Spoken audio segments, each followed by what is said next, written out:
آج ہم خدا کے کلام کا مطالعہ عنوان جب اسرائیل زوراور تھا اور جب اسرائیل کمزور تھا کے ساتھ کرتے ہیں۔ اسرائیل کی تاریخ کا جائزہ لیتے ہوئے ہم سیکھتے ہیں کہ اسرائیل ایک زوراور قوم تھا، اور جب یہ کمزور ہوا تو کیوں دیگر ممالک نے اس پر چڑھائی کی۔ ماضی کی اس تاریخ سے ہم وہ سبق سیکھتے ہیں جو خدا آج ہمیں دے رہے ہیں۔ رومیو 15 باب 4 آیت دیکھتے ہیں، کیونکہ جتنی باتیں پہلے لکھی گئیں وہ کس لیے لکھی گئیں؟ ان دنوں میں رہنے والے ہم لوگوں کو سکھانے کے لیے خدا نے اپنی مرضی ماضی کی تاریخ سے دکھائی تھی۔ یہ لکھا ہے کہ کیونکہ جتنی باتیں پہلے لکھی گئیں وہ ہماری تعلیم کے لیے لکھی گئیں۔ تو پھر ماضی کی تاریخ پر غور کرتے ہوئے ہم سیکھ سکتے ہیں کہ اسرائیل کب کمزور ہوا اور کب یہ زوراور قوم بنا۔ ہم اکٹھے قضات 3 باب سے دیکھتے ہیں۔ 3 باب 7 آیت سے یہ لکھا ہے کہ اور بنی اسرائیل نے خداوند کے آگے بدی کی اور خداوند اپنے خدا کو بھول کر بالیم اور یسیرتوں کی پرستش کرنے لگے۔ جاری رکھتے ہوئے اس نتیجے کو دیکھتے ہیں جو اس صورتحال کی وجہ سے سامنے آیا تھا۔ اس لیے خداوند کا قہر اسرائیلیوں پر بھڑکا اور اس نے ان کو مسوپتامیہ کے بادشاہ کوشن رساتیم کے ہاتھ بیچ ڈالا، سو وہ 8 برس تک کوشن رساتیم کے مطیع رہے۔ یہاں ہم ایک بہت اہم سبق سیکھ سکتے ہیں۔ جب بھی اسرائیلیوں نے خدا کو چھوڑا، خدا کے قوانین، احکام اور آئین سے منحرف ہوئے، تو وہ کمزور پڑ گئے، دیگر اقوام سے پامال ہوئے اور جبراً لوٹے گئے۔ یہ بہت اہم نکتہ ہے کہ ہمارے ایمان کی زندگی میں بھی کن حالات میں ہمارا صیون زوراور ہوگا اور کن حالات میں یہ کمزور بن جائے گا۔ آپ سب مہربانی سے اس نکتے پر غور کریں۔ سو وہ 8 برس تک کوشن رساتیم کے مطیع رہے۔ 9 آیت، اور جب بنی اسرائیل نے خداوند سے فریاد کی، انہوں نے اپنی قابل ترس زندگیوں کے کرب کے باعث فریاد کی۔ کیا آپ ایسا نہیں سوچتے؟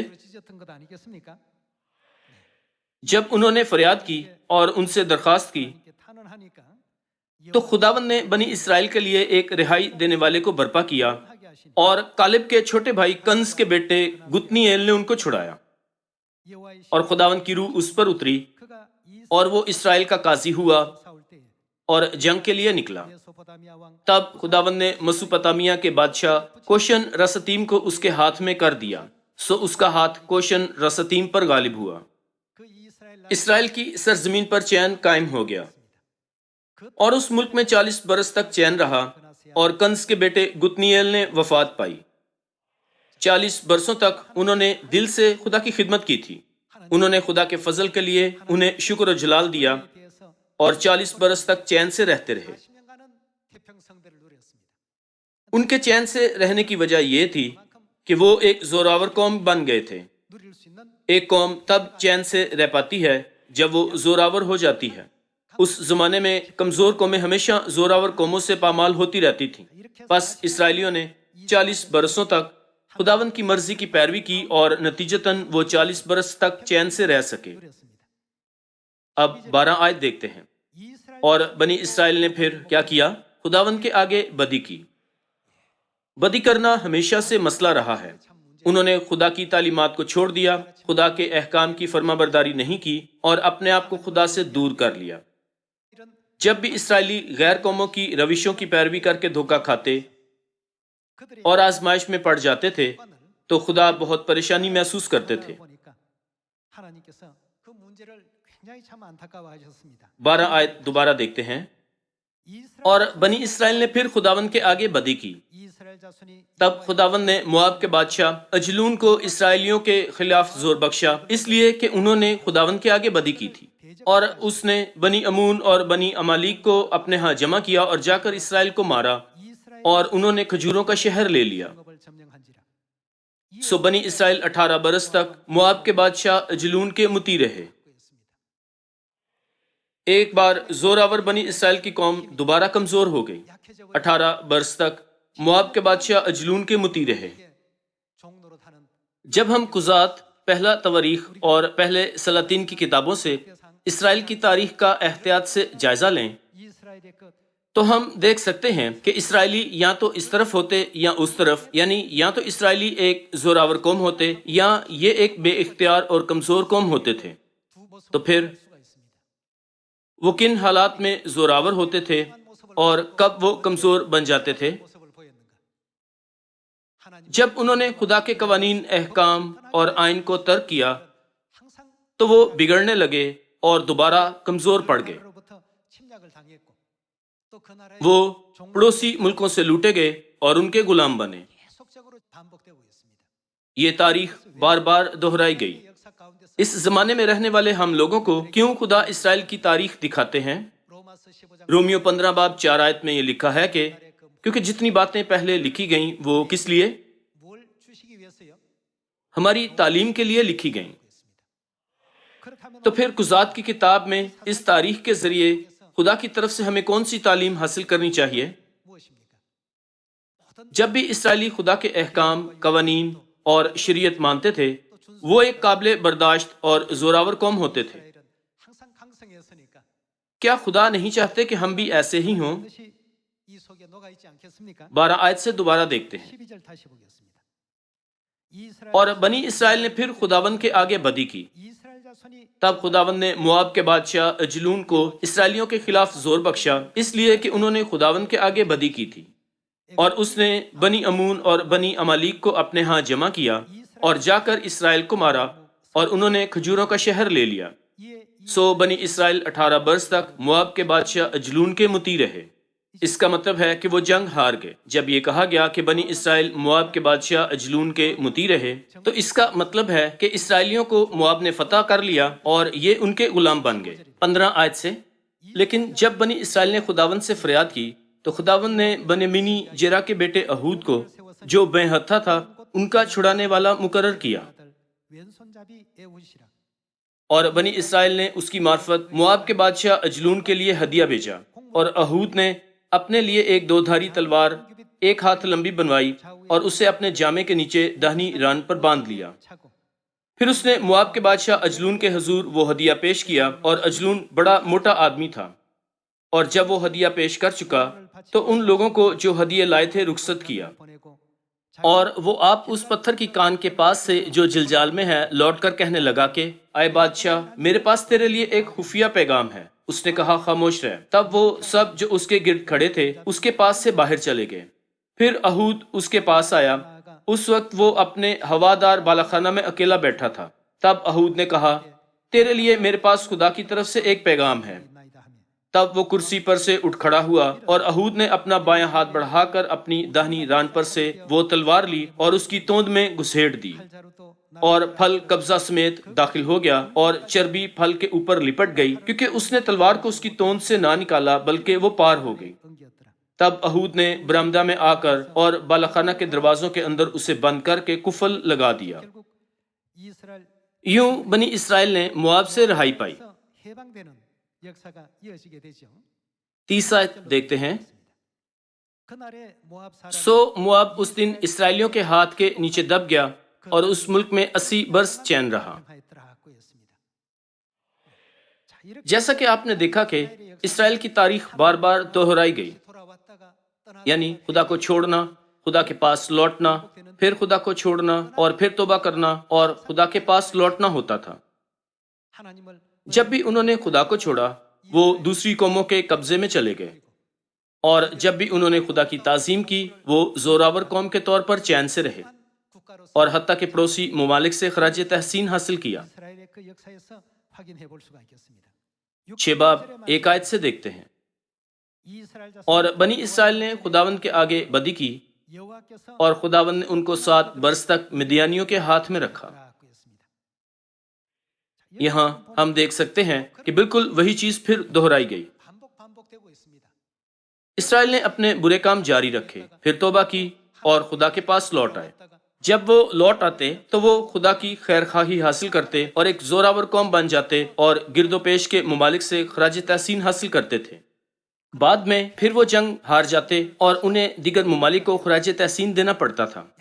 وہ کمزور ہوئے اور زوراور ہوئے، پھر کمزور ہوئے اور زوراور ہوئے۔ کتاب مقدس میں آپ آسانی سے نشاندہی کر سکتے ہیں کہ اسرائیل کب زوراور ہوا اور کب کمزور ہوا۔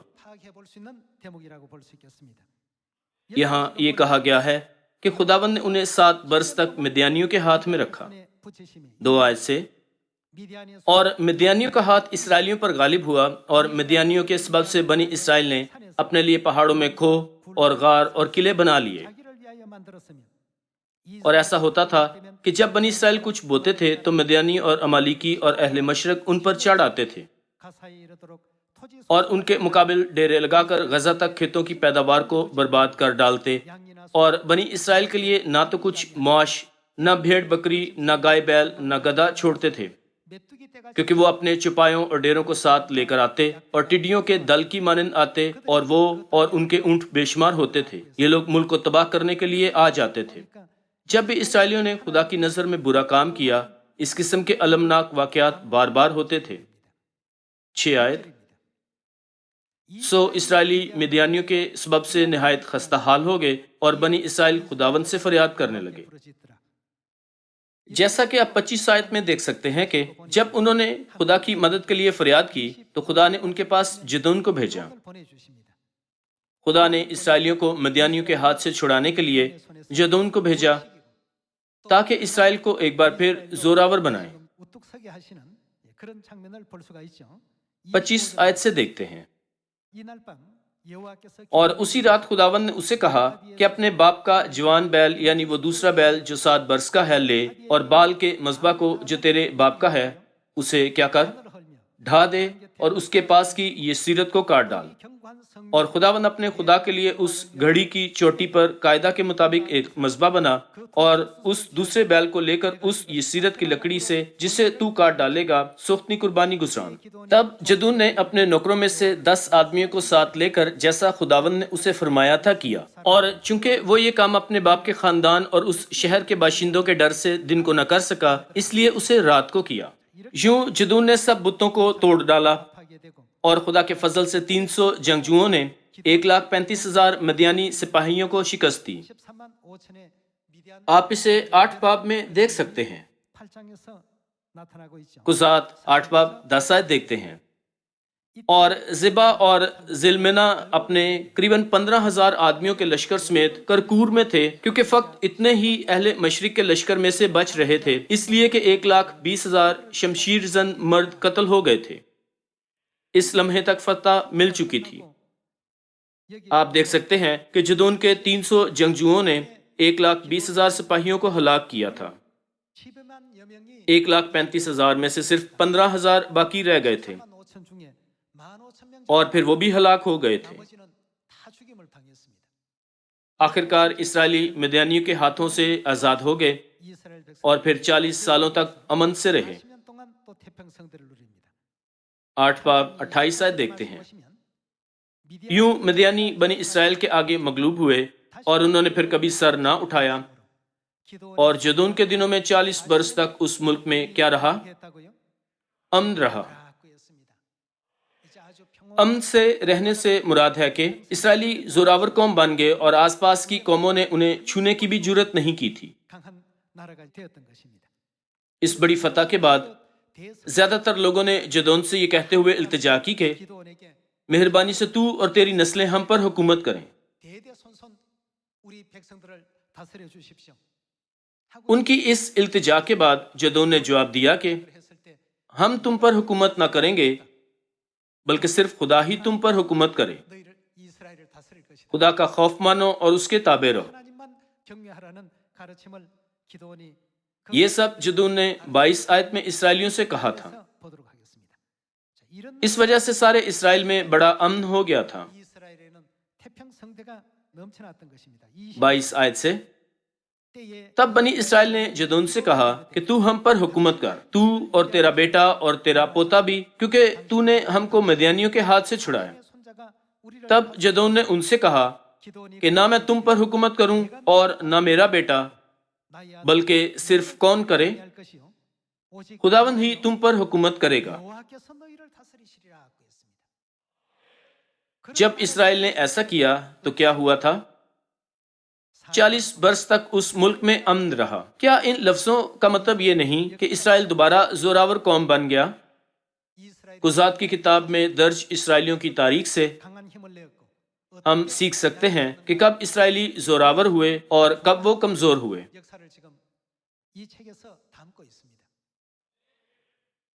جب بھی اسرائیلیوں نے خدا کے احکام، تعلیمات اور ہدایات مانی تو وہ ایک ایسی زوراور قوم بنے کہ دوسری قومیں ان کی مخالفت کرنے کی جرت نہ کر سکیں۔ تاہم وہ جب بھی خدا کی شریعت اور احکام کے مطابق ممنوع کام اور برائی کرتے تھے تو فوراً ان کی قوت تنزلی کا شکار ہو جاتی تھی۔ اب ہم قاضیوں کے زمانے سے بھی پیچھے جاتے ہیں اور یشوع کی تاریخ پر غور کرتے ہیں۔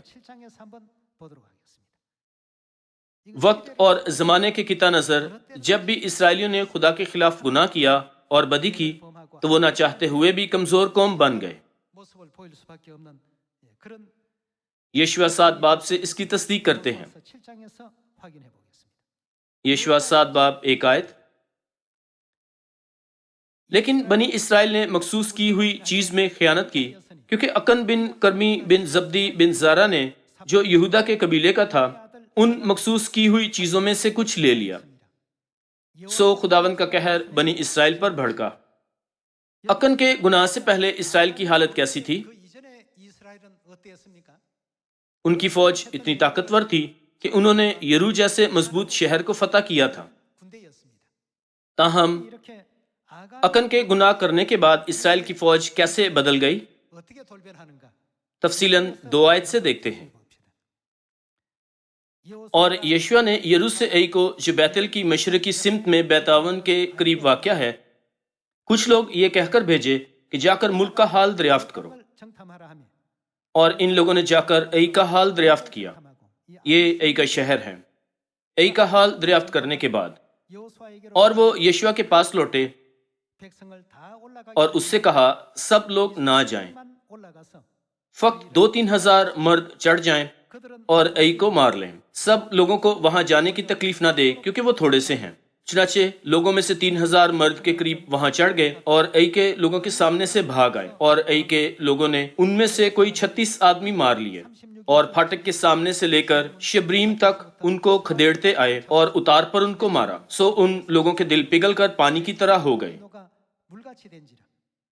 تب یشوع اور سب اسرائیلی بزرگوں نے اپنے اپنے کپڑے پھاڑے اور خداوند کے عہد کے صندوق کے آگے شام تک زمین پر اوندے پڑے رہے اور اپنے اپنے سر پر خاک ڈالی۔ اور یشوع نے کہا، ہائے آئے مالک خداوند، تو ہم کو اموریوں کے ہاتھ میں حوالہ کر کے ہمارا ناس کرانے کی خاطر اس قوم کو یردن کے اس پار کیوں لایا؟ کاش کہ ہم کنات کرتے اور یردن کے اس پار ہی بود و باش کرتے۔ آئے مالک، اسرائیلیوں کے اپنے دشمنوں کے آگے پیٹھ پھیر دینے کے بعد میں کیا کہوں؟ کیونکہ کنانی اور اس ملک کے سب باشندے یہ سن کر ہم کو گھیر لیں گے اور ہمارا نام زمین پر سے مٹا ڈالیں گے۔ پھر تو اپنے بزرگ نام کے لیے کیا کرے گا؟ اور خداوند نے یشوع سے کہا، اٹھ کھڑا ہو، تو کیوں اس طرح اوندا پڑا ہے؟ اسرائیلیوں نے گناہ کیا اور انہوں نے اس عہد کو جس کا میں نے ان کو حکم دیا توڑا ہے۔ انہوں نے مخصوص کی ہوئی چیزوں میں سے کچھ لے بھی لیا اور چوری بھی کی اور ریاکاری بھی کی اور اپنے اسباب میں اسے ملا بھی لیا ہے۔ یشوع نہایت حیران ہوا کہ اسرائیل کی طاقتور فوج کمزور ہو گئی۔ پہلے خدا نے اسرائیل کو بڑا زور بخشا تھا تاکہ وہ یرو کے ناقابل تسخیر شہر کے خلاف فتح یاب ہو، لیکن اب وہ خوف سے کانپتے اتنے بے یار و مددگار تھے کہ وہ ای جیسے چھوٹے شہر پر قبضہ کرنے کے قابل نہیں تھے۔ وجہ کیا تھی؟ انہوں نے خدا کے خلاف بدی کی تھی۔ اس بات کے قطع نظر کہ چاہے بدی پوشیدہ رہتی یا عیاں ہو جاتی، اگر بدی ہوئی تھی تو پھر اسرائیل کے پاس ایک کمزور اور بے اختیار قوم بننے کے سوا کوئی چارہ نہ تھا۔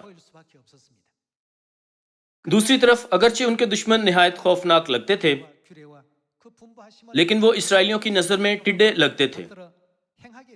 جب بھی انہوں نے خدا کے بخشے احکام، آئین اور قوانین مانے تو ان کے ساتھ کیا ہوتا تھا؟ کیا خدا نے انہیں ایک ایسی زوراور فوج میں تبدیل نہیں کیا کہ وہ اپنے سب دشمنوں کو نابود کرتے تھے؟ اس لیے ہم اسرائیلیوں کے زوراور ہونے اور کمزور ہونے کی تاریخ سے کچھ سیکھ سکتے ہیں۔ آج ہم یہ کہتے ہیں کہ ہمیں کس قسم کے اقدامات کرنے چاہیے تاکہ خوشخبری کی منادی سامری اور زمین کی انتہا تک ہو سکے۔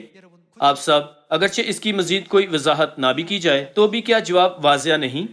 خوشخبری کے کام کے ہر معاملے میں ہمیں ہمیشہ خدا کی طرف ہونا اور خدا کے ساتھ رہنا چاہیے۔ خوشخبری کے کام کی تکمیل کے لیے کیا ہمیں وفاداری سے خدا کے سب قوانین، احکام اور آئین نہیں ماننے چاہیے؟ اعمال 5 باب کی ایک تعلیم سے ہم بالکل یہی سبق سیکھتے ہیں۔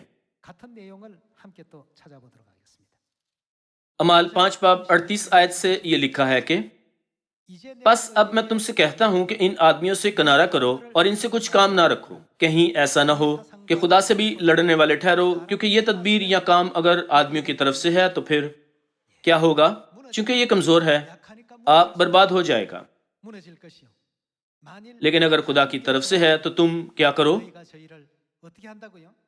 چاہے کتنے زیادہ لوگ کیسے بھی اختیار کے ساتھ آ جائیں، وہ ان آدمیوں کو ہرگز نہیں روک سکتے، ان لوگوں کو مغلوب نہ کر سکو گے۔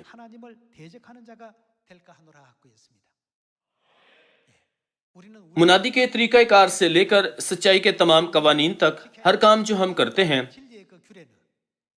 وہ خدا کی طرف سے ہوتا ہے۔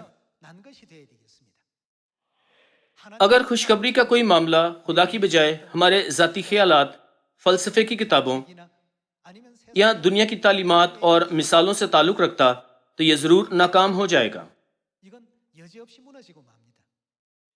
زندگی، موت، لعنت، برکت اور قوت سب خدا کی طرف سے ہیں، کیا ایسا نہیں؟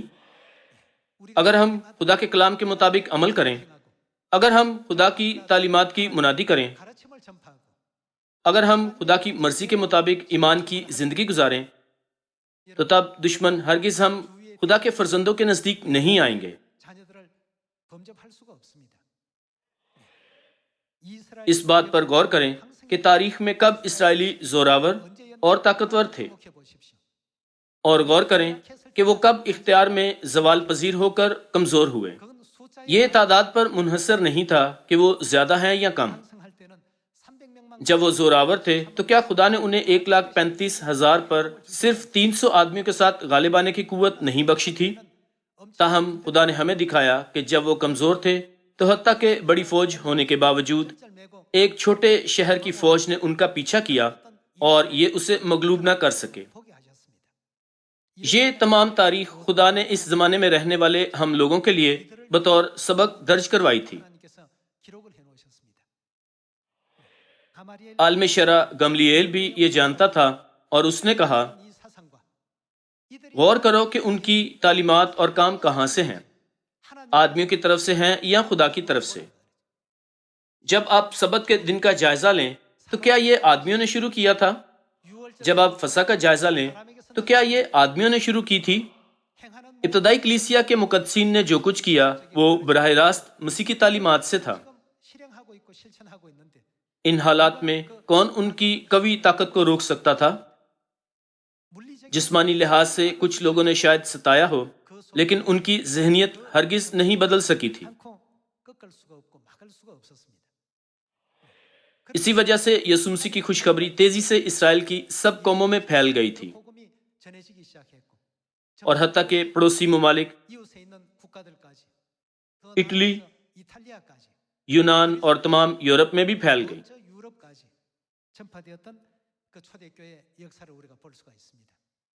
اگر یہ تعلیمات اور کام آدمیوں کی طرف سے ہیں تو فکر نہ کرو، یہ کچھ عرصہ بعد برباد ہو جائیں گے۔ تاہم اگر یہ خدا کی طرف سے ہیں تو تم ہرگز مغلوب نہ کر سکو گے۔ ان الفاظ کے ذریعے صاف طور پر خدا ہمیں اجاگر کر رہے ہیں۔ دوسرے سلاطین 17 باب سے ایک اور آیت دیکھتے ہیں۔ برائی کر کے کمزور پڑنے والے اسرائیل کی تاریخ کا احتیاط سے جائزہ لیتے ہوئے آج ہمیں ضرور ہمارے سپرد کیے گئے خدا کے احکام، قوانین اور آئین کی فرمانبرداری کرنا سیکھنی چاہیے۔ 17 باب 37 آیت سے دیکھتے ہیں، اور جو آئین اور رسم اور جو شریعت اور حکم اس نے تمہارے لیے قلم بند کیے ان کو سدا ماننے کے لیے احتیاط رکھنا، اور تم غیر معبودوں سے نہ ڈرنا، اور اس عہد کو جو میں نے تم سے کیا ہے تم بھول نہ جانا، اور نہ تم غیر معبودوں کا خوف ماننا، بلکہ تم خداوند اپنے خدا کا خوف ماننا، اور وہ تم کو تمہارے سب دشمنوں کے ہاتھ سے چھڑائے گا۔ اسرائیل اس لیے زوراور نہیں تھا کیونکہ وہ خود سے زوراور تھا، اس کی وجہ یہ تھی کہ خدا اپنے ان لوگوں کے ساتھ تھے جو ان کے احکام، قوانین اور شریعت مانتے تھے، اور انہیں زیادہ قوت اور حکمت بخشتے ہوئے خدا نے فتح کی راہ پر ان کی رہنمائی کی تھی۔ آخرکار یہ اس بات پر منحصر تھا کہ کیا خدا ان کے ساتھ تھے یا نہیں۔ جب خدا ان کے ساتھ تھے تو وہ زوراور بن گئے۔ ان کے برے کاموں کی وجہ سے جب خدا ان سے دور ہوتے تو وہ کمزور ہو جاتے تھے۔ نئے عہد کی وہ تمام سچائیاں اور سب تعلیمات جن کا خدا نے ہمیں حکم دیا تھا، ہم پرفضل طور پر اور خوبصورتی سے خدا کے تمام کلمات کو اور زیادہ مانیں، تاکہ ہم خدا کی اندیکھی قوت کی مدد سے سامریا اور زمین کی انتہا تک خوشخبری کی منادی میں زوراور بنے۔ فرض کریں کہ ایک روح ایسے دوراہے پر ہے جہاں ایک طرف شیطان اس کی زندگی لے رہا ہے اور دوسری طرف ہم اس کی رہنمائی نجات کو کر رہے ہیں، تو پھر ہماری فتح یابی کے لیے اور اس کی نجات کے لیے کیا ہمیں زوراور نہیں ہونا چاہیے؟ اگر ہم خود شیطان کے آمنے سامنے لڑیں تو ہم فتح حاصل نہیں کر سکتے۔ کون ہمیں فتح یابی بخشتا ہے؟ یہ تب تک ناممکن ہے جب تک ہم خدا کی قوت سے ملبس نہ ہوں، خدا ہم سے خوش ہوں اور ہماری طرف ہوں۔ اس کے لیے ہمیں کلام، جو آئین اور رسم اور شریعت اور حکم خدا نے تمہارے لیے قلم بند کیے ان کو سدا ماننے کے لیے احتیاط رکھنا کی پیروی کرنی ہے۔ جب ہم ایسا کریں تو خدا ہمیں زیادہ قوت بخشیں گے اور فتح کو ہماری رہنمائی کریں گے۔ آج ایمان کے آباء و اجداد کی مثالوں سے ہم نے سمجھا کہ اسرائیلی کن حالات میں زوراور بنے اور کن حالات میں وہ کمزور بنے۔ میں امید کرتا ہوں کہ صہیون کے سب لوگ خدا کی تعلیمات کے مطابق زندگی گزاریں گے۔ اس کے ساتھ میں آج کا وعظ ختم کرنا چاہوں گا۔ آپ کا بہت شکریہ۔